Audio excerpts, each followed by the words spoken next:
नमस्कार साथियों, आज आपका स्वागत करता हूं मैं फर्स्ट पॉडकास्ट में। जैसा कि आप काफ़ी लंबे समय से सुन पा रहे थे कि पॉडकास्ट होगा।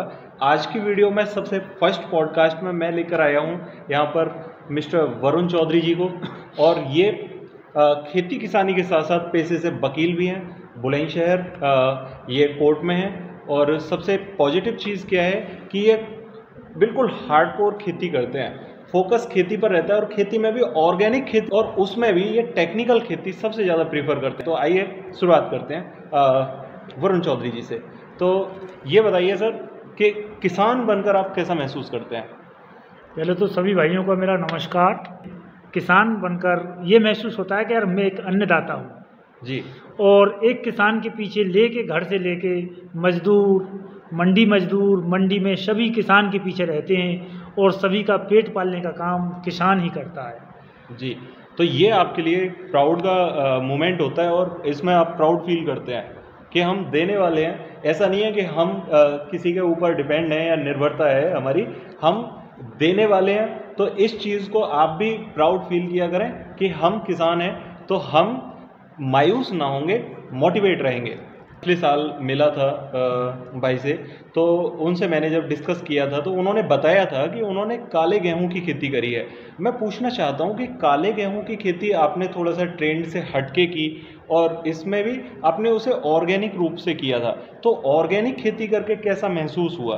किसान के बच्चे जो खुद दूसरों को कमा के खवाता है, वही पेस्टिसाइड का यूज़ करके अपने बच्चों को जहर खिला रहा है। तो इसलिए थोड़ा सा रुझान ऑर्गेनिक खेती की तरफ हुआ। तो ये था कि अगर हम कर रहे हैं तो कम से कम किसी के लिए अच्छा खाने का अन्न पैदा करके दें। अच्छा, मैं पूछना चाहूँगा कि ऑर्गेनिक अगर हम खेती करते हैं तो उसमें उत्पादन कितना हो जाता है लगभग? अगर हम बात करें प्रति एकड़ ज़मीन की, तो अगर हम केमिकल से खेती कर रहे हैं तो 24 से 25 क्विंटल प्रति एकड़ तक उत्पादन हो जाता है, चाहे वो धान की फसल है चाहे गेहूँ की है। अगर हम ऑर्गेनिक से करते हैं तो ऑर्गेनिक में कितना कम उत्पादन होता है? 18-20 क्विंटल के हिसाब से हो जाता है। 18-20 क्विंटल। हाँ। ये एक बहुत अच्छी रीच है साथियों। जिन भी किसान भाइयों ने सही समय पर खेती ना की हो और पेस्टिसाइड कम लगाया हो, उनकी उपज 18 से 20 क्विंटल तक ही रहती है। लेकिन भाई साहब ने जो खेती करी उसमें 18 से 20 क्विंटल नॉर्मल उपज हुई प्योर ऑर्गेनिक के हिसाब से। अगर हम ऑर्गेनिक खेती करें तो मतलब उसमें हमें नुकसान क्या हो सकता है? नुकसान सबसे बड़ी अपने माल को बेचने की है जी, क्योंकि बिक्री नहीं हो पाती है। ओके। अभी सभी लोगों का ये मंदा मिल जाए, चाहे वो जहर युक्त ही क्यों ना हो, तो सभी मंदे की तरफ भागते हैं। ये नहीं देखते हैं कि बच्चों के भविष्य के लिए हम खाने के लिए उन्हें कैसा आहार दें। जी, तो फिर उसे बेचने में दिक्कत होती है, लोग खरीद नहीं पाते हैं। जी, तो किसान वहाँ हताश हो जाता है और फिर उसे छोड़ देता है। ओके। अच्छा, आपने कितने एरिया में ये खेती करी थी काले गेहूं की? और काले गेहूं की खेती कितना आपका उत्पादन हुआ था, कितना आपने बेचा और कैसे बिका, इसके बारे में थोड़ी सी जानकारी दें। जैसे एरिया कितना था आपका? ये मेरा 1 एकड़ खेत में मैंने काले गेहूं की बुवाई की थी। बुवाई करी थी जी। और प्रति बीघे के 4 किलो बीघे के हिसाब से ये बीज बोया था। ओके। और शुरू में तो लगा था कि खेत खाली है, हाँ। मगर जब वो बाली निकल के आई और जब उसकी पैदावार हुई, हाँ, तो ठीक था। ओके। पैदावार भी अच्छी हुई। जो यूज में आया उसे खाया, मगर मिलने वालों से उनके फायदे के बारे में बताया तो कुछ अपने मिलने वालों ने ही लिया, अन्यथा वो फिर हमने दूसरी साल यूज करके खत्म किया। तो मतलब देख रहे हो किसान भाइयों, ये हमारी जो स्किल नहीं है ना सेल करने की, उसका नतीजा है कि हम सोना उगा रहे हैं। काला गेहूं एक तरह से सोना है पौष्टिकता के मामले में, लेकिन हमारी सेल्स स्किल नहीं है, इसलिए हम नहीं बेच पाते। अब भाई साहब ने उत्पादन तो कर लिया लेकिन वो सेल नहीं हो पाया, तो रेट मिलना तो दूर की बात है, वो अगले साल तक खुद घर में खाकर ही ख़त्म करना पड़ा। ठीक है, इसलिए सेल पर भी फोकस करना चाहिए। अच्छा, दूसरा पॉइंट ये कि उसमें उत्पादन 1 एकड़ ज़मीन में कितना लगभग हो गया था आपका?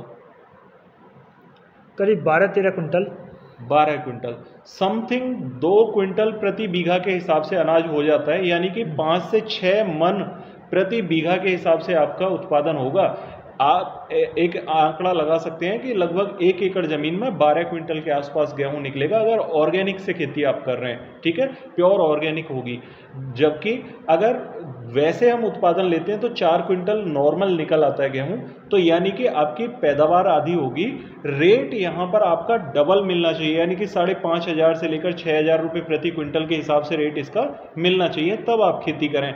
और खेती करने के समय पर एक पॉइंट आप खासकर ध्यान रखें कि पहले आप बुक कर लें कि इतने लोगों को आपको देना है, तब आप उनके लिए इसकी बिजाई करें। अन्यथा अपने घर के खर्चे के लिए आप उसको अलग एरिया में बिजाई करके उसका लाभ ले सकते हैं। क्या ये सही रहेगा ना? हाँ, यही बात सही है।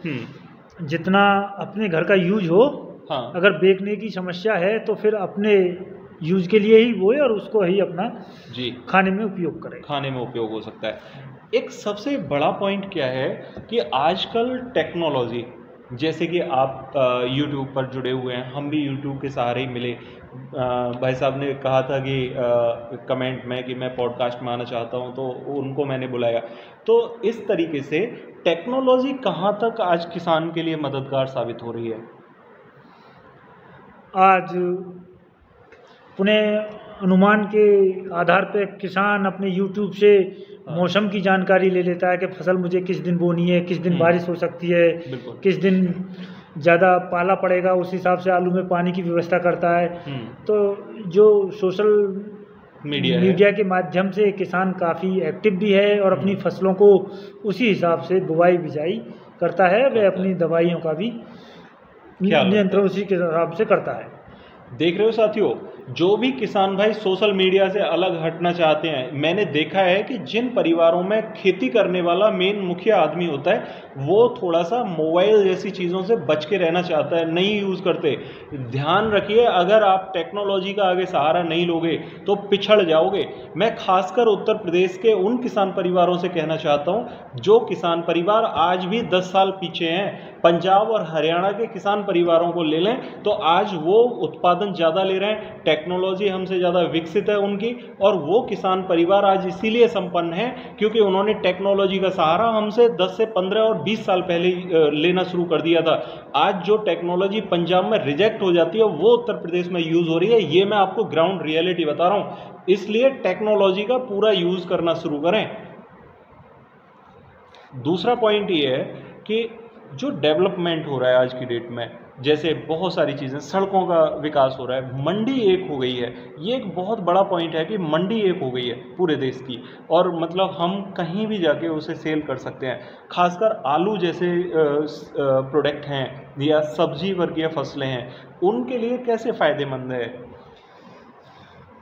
एक तो जो रोड, जो शहर से शहर को जोड़ा है रोडों के माध्यम से, हाँ, उससे बहुत ही फायदा हुआ है और गति भी मिली है। जो कच्ची सब्जियां होती हैं उनका जो हमें वाजिब दाम नहीं मिलता है, तो हमारा फिर रुख होता है कि इसे बड़े शहरों में ले जाके बेचा है और वहाँ पे किसान को फ़ायदा भी होता है। तो ये फ़ायदा तभी मुमकिन है जब अच्छे रोड हों और वहाँ पे जाके वो कच्चे माल को ख़राब ना हो और उसे बेच दे, तो उससे किसान की आय बढ़ी है। बिल्कुल, ये कितना पॉजिटिव पॉइंट बताया भाई साहब ने। आपने सुना कि रोडों को बनने से हमें लाभ क्या हुए हैं। जो छोटे मझले और सीमांत किसान हैं जो 1 एकड़ ज़मीन की खेती करते हैं, वो सब्जियों की खेती करके और उस सब्जी को अगर बड़े बाज़ारों में बेचें तो उनको लाभ मिलेगा। ये बहुत बड़ा पॉइंट है और सेल से जुड़ा हुआ पॉइंट है। ठीक है, मार्केटिंग इसी टाइप से बढ़ेगी।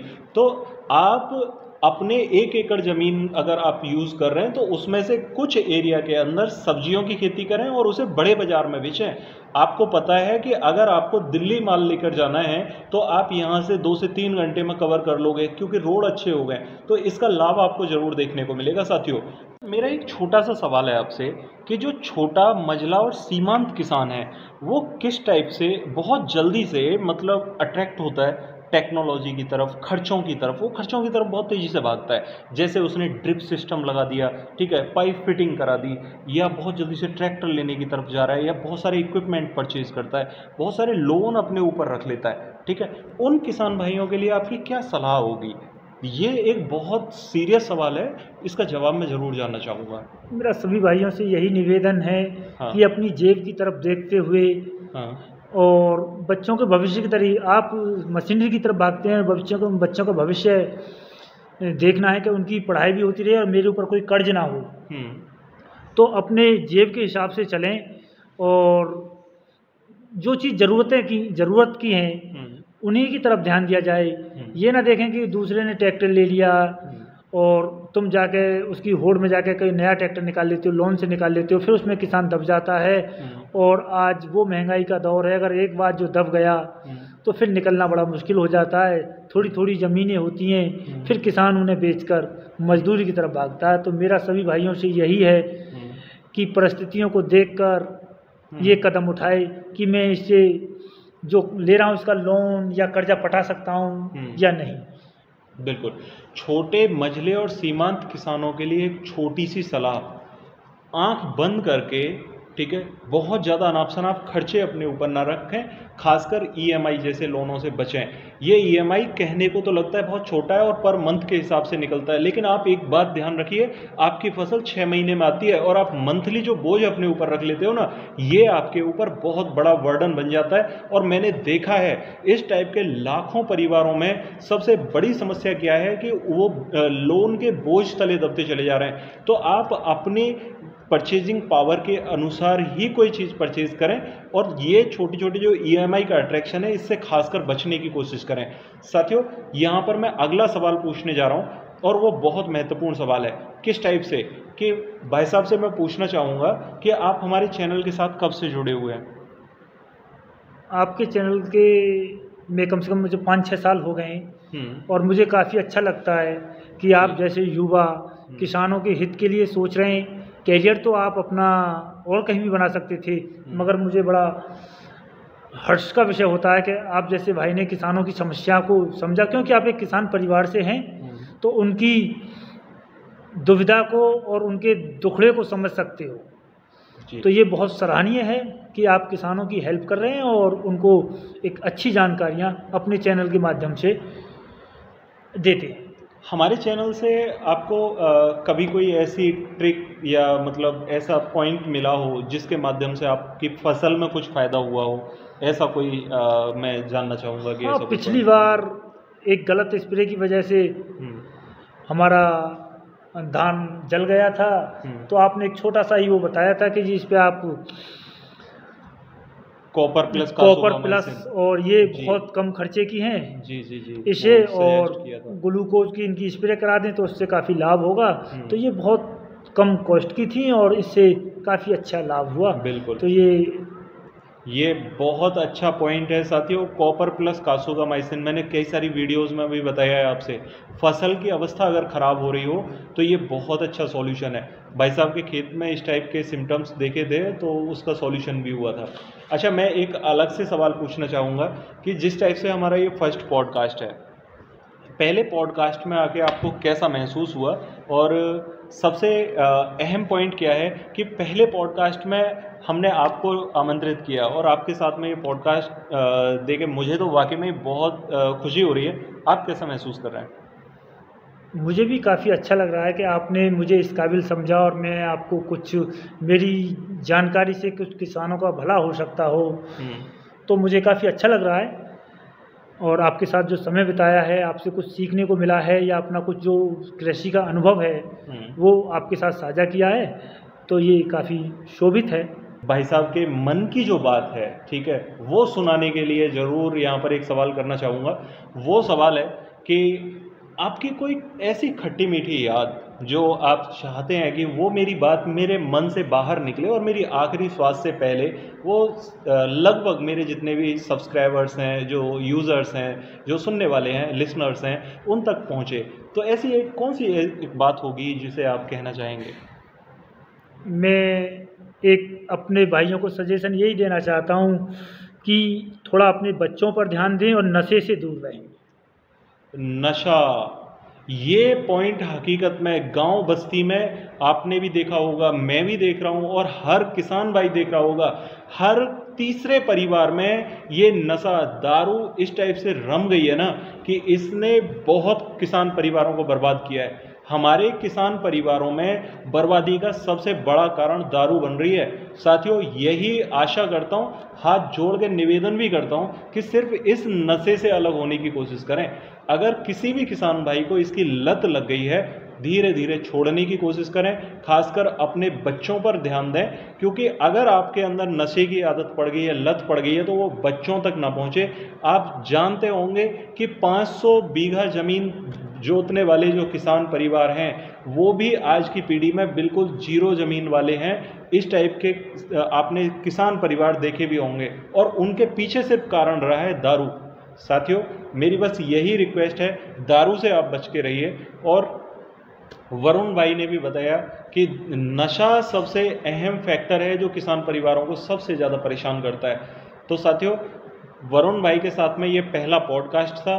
कमेंट बॉक्स में आप भी बिल्कुल इंटरेस्टेड लिखकर भेजिए, हम आपको भी सजेस्ट करेंगे और आपको भी इनवाइट करेंगे, जिसके माध्यम से आपको ज़रूर लाभ होगा। और यहाँ पर आप अपनी बात दूसरे भाइयों तक भी पहुँचा सकते हैं। इससे दूसरे किसान साथी भी इस बात को समझेंगे और वो अपने आप में एक ऐसी इमेज मेंटेन कर पाएंगे जिससे वो दूसरों को भी प्रकाशित कर सकें। आप एक लौ जितनी तीव्र गति से जलेगी, जितनी तेज जलेगी, दूसरों को प्रकाशमान करेगी। इसी उम्मीद के साथ, इसी आशा के साथ कि आप इंटरेस्टेड लिखकर कमेंट में अपना नंबर भी दोगे, एरिया भी बताओगे, ठीक है। आपको छोड़ रहा हूँ अगले पॉडकास्ट के लिए। और हमारी वीडियो, एग्रीकल्चर की वीडियो रेगुलर आती रहेंगी। इसी टाइप से आपको मैं एग्रीकल्चर की वीडियो डालता रहूँगा। पॉडकास्ट हमारा एक अलग सेशन है, इसमें हर किसान साथी को अपनी बात रखने का एक अलग मौका मिलेगा, ठीक है। इसी समय हमारा पॉडकास्ट आया करेगा। किसान साथी जितने जल्दी इंटरेस्टेड होकर पॉडकास्ट के लिए आएंगे, हम पॉडकास्ट इसी टाइप से रिलीज़ करेंगे और उनके मन की जो बातें होंगी वो इसी टाइप से आपके सामने आती रहेंगी। साथियों, आशा करता हूँ आपको वीडियो अच्छा लगा होगा। वीडियो अच्छा लगा होगा तो चैनल को सब्सक्राइब करना बिल्कुल भी ना भूलें और मिलते हैं फिर अगली वीडियो में। तब तक के लिए नमस्कार किसान साथियों।